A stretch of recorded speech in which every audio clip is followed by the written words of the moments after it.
Hello beautiful people, how are you doing? Welcome back to my channel. Compliments of the season to you all. So you guys, the last two videos I posted on my channel, I told you guys I would make a video on how I got my NHS job and the whole employment process and all of that. And since I made that video, a lot of you have come to my DM asking me how I got the job, whether I used agency and things required and all of that. So I decided to make this video. Normally this video wasn't supposed to go up now, but a lot of you are asking the same question in my DM, so I tried to make this video and upload it right away so that those interested in working here in the UK as HCA can also benefit from it. Okay, so with no further ado, let's jump right into the video. Okay, so first of all, what I want to mention is anybody can work as a HCA irrespective of your academic background. All right, I want to quickly mention that because some people ask the same question in the comment section. So before you can work in NHS as a healthcare assistant, obviously you will need to apply. But before you apply, you need to work on your CV. You can actually use your CV from your country. I don't know, I'm from Nigeria, and you can actually use our Nigerian standard CV to apply, but it's advisable you use UK format. You understand? So you can just go online. There are so many prototypes. You can just check them out and edit your CV. Then you can apply for a job in NHS or even to an agency if you want to work as a healthcare assistant. Okay, I'm mentioning this because a lot of people said in the comment section, what CV did you use, how did you package your CV and all of that, even those in my DM. To be honest, when I started applying for job, I used my normal Nigerian CV and it fly. They called me for an interview and all of that. Yeah, but because this one is NHS, before I did the application, I packaged my CV. So don't just look at it like, yeah, it's a healthcare assistant position and you just write anything in your CV and bring it. No, if you have done any healthcare related job, whether it's volunteer or paid, it's very important you put it in there, irrespective of the fact that in most cases they will want people that don't have experience. Like in my own case, the job description said even those who are not experienced can still apply. Okay, if you want to work in the NHS, whether you want to work as a nurse or a doctor, radiographer, whatever, obviously there are two main places that you can register to. Either you go to track.com and register. Track.com mostly posts jobs in the NHS. You can also go to NHS website and register. Yeah, you can also use indeed.com. You can also use CV Library. I registered in CV Library, I registered in Indeed, I registered in NHS website. These are the three places I registered and able to be getting job notifications. Let me mention this before I forget. In as much as a lot of agencies, NHS keep recruiting for healthcare assistants, please, when you see any HCA opening, make sure you go through the job description. The job description said they are looking for somebody with 3 months experience or 4 months experience or 1 year experience, and you have no experience. You absolutely have no healthcare experience. I will advise you, don't even bother to apply for that job because you will not get it. Okay, because when you apply for that job and it's boldly written they want people with experience and you apply without experience, you won't get. And when you keep applying for jobs that you are not very qualified, you will get disappointed because obviously you will not get. Okay, so make sure that the ones you are applying, you are very much qualified for it. Okay, and if you have no prior knowledge of healthcare, then it's better you look out for openings that specifically said even without experience you can apply. Okay, so for those of you asking, if you want to get an NHS job, you can register via Indeed. Just the registration doesn't take time. It's just put your name and your email address and in some cases your phone number, yeah, and that it won't even take you up to 2 minutes. Okay, and you have registered. This essence of this registration is so that whenever there is new openings, they will send you notification. In my own case, I got the notification from NHS website. I also got the job alert in Indeed. I applied. NHS recruit steady, okay? So look out for these openings. When I got the notification of this opening, I was skeptical. Like, I was like, okay, fine. Since they said non-experienced can still apply, I applied for the job, and the application took me like 2 days. You know, NHS, the application, you fill this one, you fill this one, they keep, the page keeps opening. There are lots of so many things to fill. So at some point I wanted to give up, but my husband was like, don't give up.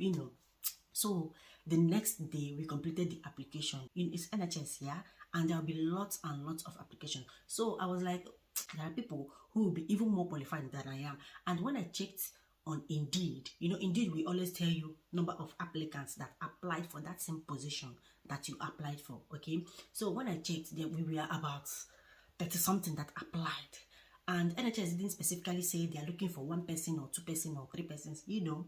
After several weeks, I got an email that I was invited for an interview. I was excited. It was like, wow, first one-on-one interview here in the UK. I was like, I won't lie to you, it gave me concern because I don't know what was expected of me. So what I did, I went on YouTube to, watch some YouTube videos, prospective questions that they may ask. Just prepare, normal preparation. Of course, when you are invited for an interview, you have to check out the organization or the company that are inviting you for the interview, just to read up 1 or 2 about them. So on that fateful day, it was on a Saturday.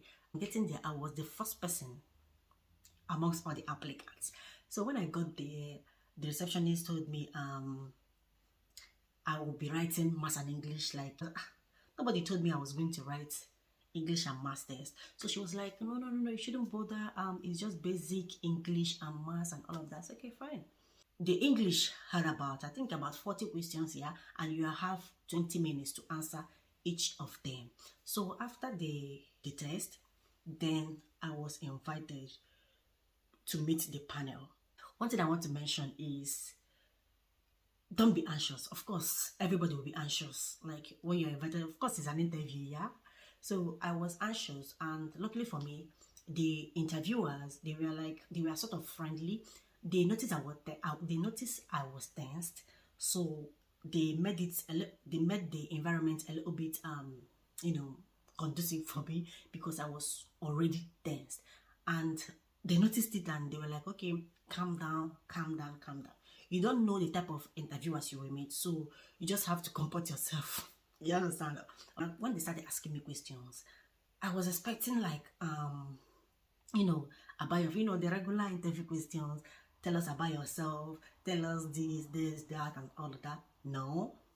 The questions they asked me was more of a real-time scenario questions. So all the things that I checked out on NHS, that particular trust, all the things I checked out, nothing, even the core values of that particular trust, they didn't ask anything like that. Everything they asked me was based on real life experience. When you are walking and you see one of your patients on the floor, how are you going to handle it?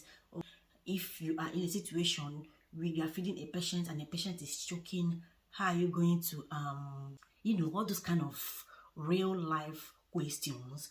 There was nothing like, tell us about yourself, how do you see yourself in the next 20 years or 1 million years. So the last 2 questions that I was asked, I did not get the questions, because those questions, the people that will be more advantaged were people who have worked in the hospital environment. I have never worked in a hospital environment, so the last 2 questions they asked me, I didn't get them correct. I didn't get them. Not that I didn't get them, I didn't give them the answers they were looking for. I didn't give them the answers they wanted to hear. So one of them was like, obviously you've not worked in a hospital before. And that was when I told myself, girl, you have failed. You understand? So because of that, I was like, okay, fine. At the end of the day, they told me, okay, good luck and blah, blah, blah. And that was it. So before I left the interview, they told me that my English and Maths test, they will notify me of the results on Monday. Like I said, the interview was on a Saturday. They will notify me of the results on Monday. On Monday, I didn't get any notification. I checked my email, like I refreshed my email that Monday, like more than 50 times, and nothing. So when I didn't receive it, 1 day, 2 days, 3 days, 1 week, no nothing. I was like, okay, fine.